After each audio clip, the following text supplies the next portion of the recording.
This week has been incredible, how Australia's heart has opened and how we're seeing the church respond. This is a Kairos moment. So with Greg here, who's in Perth visiting First Home Project and churches around Perth who are getting involved with refugees, we wanted to ask two questions that keep coming up for people. Well, one question that comes up for people and the other question we hope people start asking. Greg, do you want to speak to those two questions? Yeah, look, I mean, everybody's asking the question, you know, what can we do? What can I do?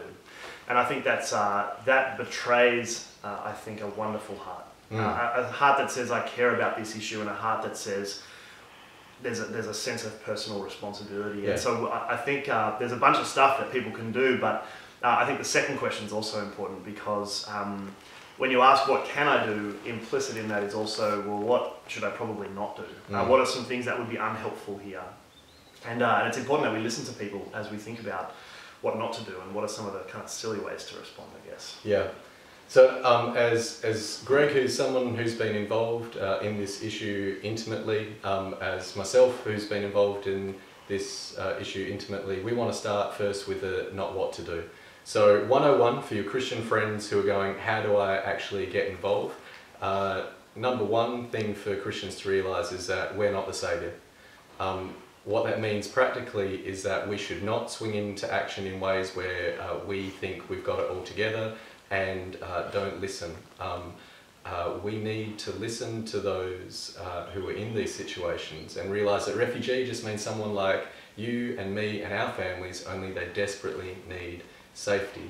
So the acting in such ways that we protect the dignity of those people. So Greg, if people are going, okay, I do want to act, who should they be connecting with as they move forward? Yeah, sure. I mean, I think the key is to connect with people who've done this before, who've been involved for a long time. One of the, you know, those people who come into your life for 2 minutes and disappear and you sort of never make those connections. What we want to do is not be that. Yeah. We don't want to be like a moth to a light globe and go, oh look, interesting topic of the day, let's go there for 2 minutes and then next week we'll go and do something else. Yeah. Let's go talk to the people who've been personally invested in this issue and in the lives of people around it for a long time and listen to them. So there's all sorts of organisations that do it.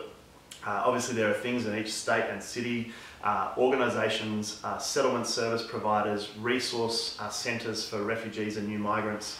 Talk to them and ask them for advice on what to do.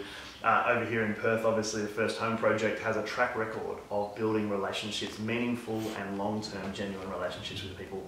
Find out those organisations and talk to them, because that's the way to listen. And part of the work that Greg is doing with Act Local is, it literally started by taking the beautiful things that people wanted to be involved with at First Home Project and go, this is happening right around Australia, how do we roll that out? So one of the things that you can do now is actually connect with Act Local and keep following Common Grace as we give more opportunities for how you and your church can actually come alongside these people who really need friends. I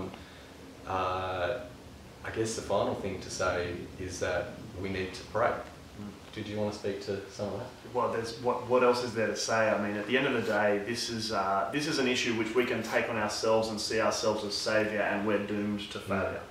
Or it's an issue that we can say, no, this is an issue that God deeply cares about, and bringing it to Him as we appeal to Him and say, just be with us, and strengthen those we relate to. I think if we don't come before God humbly, then how can we expect not to come at the world the wrong way? Yeah, totally. Let's keep praying together, let's keep taking that next step together, and let's keep taking it in ways that are confessional and humble and speak of a beauty that only comes about when we seek to act more like Jesus. Thanks.